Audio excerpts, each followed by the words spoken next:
Welcome to another Transformers Prime review. This time we're looking at the Voyager class Thundertron figure. Now this is one I've been also really excited for. Backstory behind this character is that he's not actually Cybertronian. He actually hates the Cybertrons for destroying his homeworld, and he's a Star Seeker. And he is a space pirate and commands the vessel Tidal Wave. His line mode is really cool. I dig it a lot. It has this kind of mixture of a Liger Jack from Galaxy Force and Liger from the kind of mech series called Zoids. The wings on the back are very neat too. They just give him a little bit more of a spaceship feel to him, I guess. Very neat. He has a lot of detail elsewhere, and we're going to cover that in a bit. As far as articulation goes, he is very limited, and he's got a little bit of complaints about him as far as that goes, but I don't mind, because as far as like beast modes usually go for Transformers, I kind of prefer them not to be very articulated and just like kind of look nice, because usually, especially with quadrupeds, if they're really articulated, then I find them very hard to get in a decent pose. And in this case, if less poseable, because there's no articulation in front legs except for right here, which I like. It just looks awesome. And just a little basic here for the legs, and a little bit in the ankles. And this one keeps on popping off, and you'll see why in robot mode. And the wings here are very articulated. They're on ball joints, so you can have them straight back like that, or up if you really want. You can have them splayed out like that, which is actually a pretty cool little look. But I just have them flat up and up at an angle. You can have his weapon stored on his back, his powerizer weapon, but to actually use it in beast mode, you have to put the wings down, and you can kind of flip the blade up, which is actually kind of passable for beast mode as a sort of attack. It doesn't look too bad, but I prefer it without the blade on. His tail is pure rubber, but it doesn't really hold any type pose unless you like put it up on his wings like that. His face looks real nice. He does have his eyes aren't light piped at all, but the iris is kind of like a real deep red, almost black, which you cannot see. We zoom in right there, and it looks like the very edge is a lighter shade of red. Makes for a very cool look. Mouth does not move. Kind of unfortunate. Would have liked have a little bit there. Yeah, that's about it for beast mode. Let's get him transformed. The transformation to robot mode is for the most part pretty basic, with most of the complications being in the arms. I didn't mean to flip off the camera just then.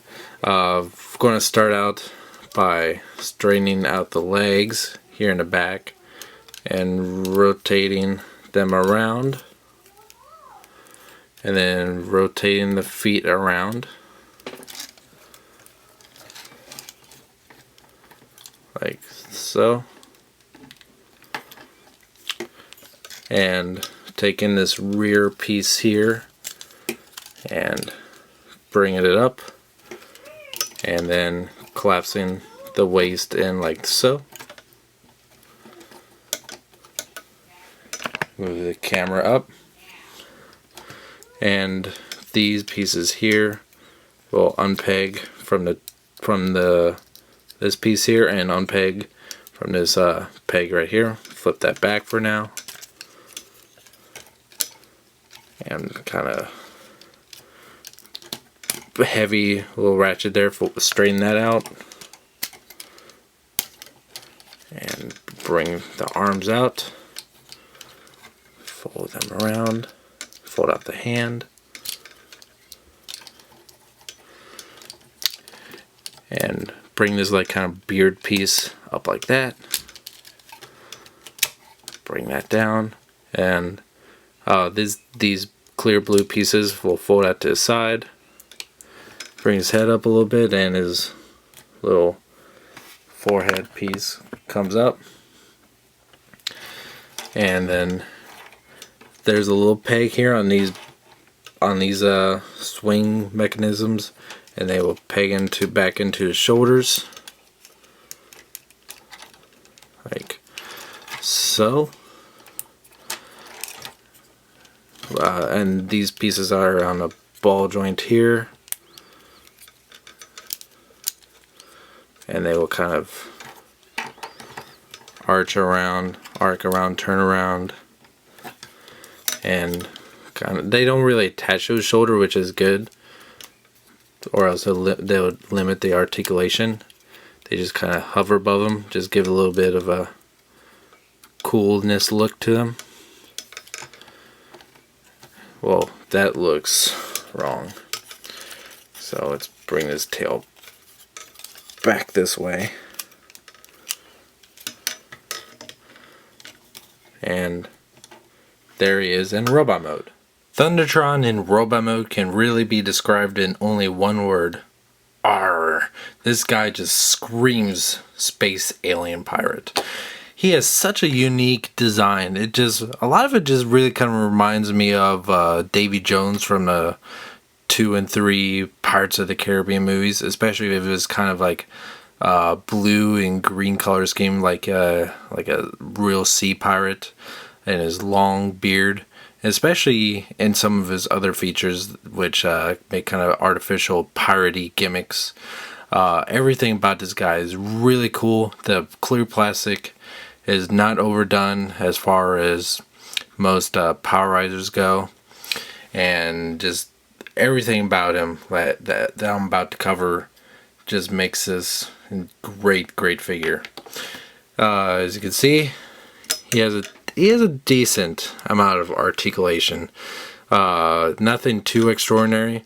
One thing that does really kind of annoy me is whenever you move the shoulder arms up and down, it automatically pulls this piece down when you bring the arm back down, so you have to constantly bring it up.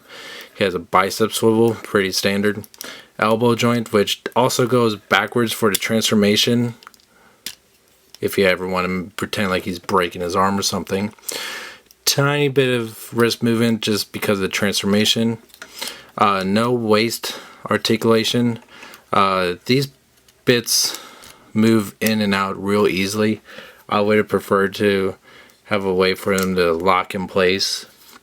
His knees are also pretty emotive, and each ball joint,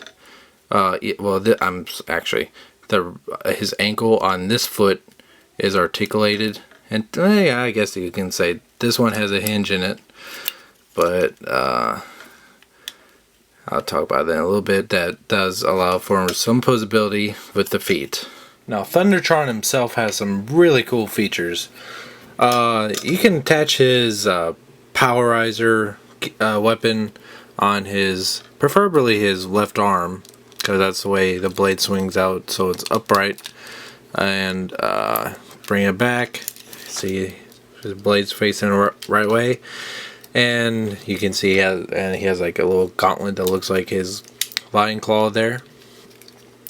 There is, unlike Ultra Magnus's weapon, which came out in the same wave as Thundertron, you cannot lock it, which is unfortunate.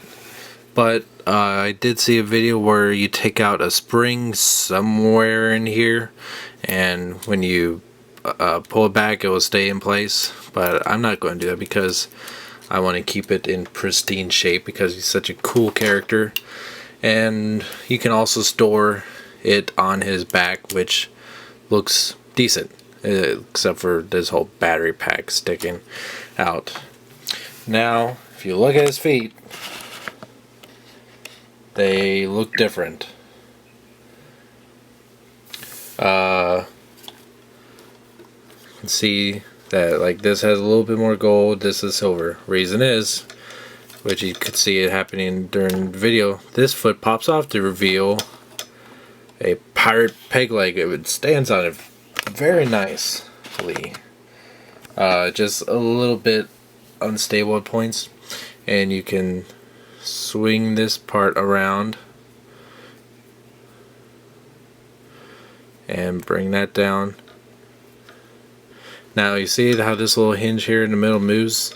You gotta be careful with that, because if it's upside down, it'll be quite difficult to peg in. Like when we flip around here, it doesn't, because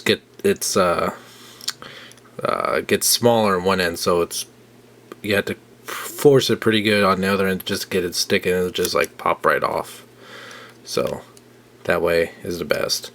But anyway, fold that around and it can become a gauntlet or claw weapon on his other arm, which is an amazing idea. It just gives him just the idea of him being so tough and such a badass and just such a fucking pirate that, like, if he loses his foot, he says, that's no problem, I'll just fucking twist the thing here, twist the thing here. It's suddenly a claw weapon.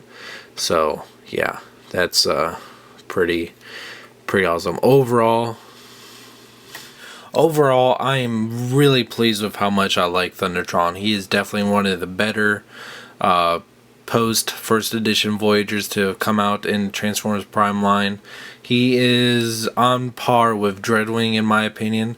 He has a couple little goofy flaws, such as his waist pieces keep on coming out or not, and the lion head kind of gets in the way of his beard a little bit. Articulation could be a little bit better, but his overall presence in both lion mode and robot mode and just the overall pirate look to him just makes it a obvious buy. Pick it up on site, order it online if you're a fan of Transformers Prime, or if you read the Transformers Exiles novel where Thundertron was introduced. Get this guy. He is really, really awesome. Until next time, thank you for watching.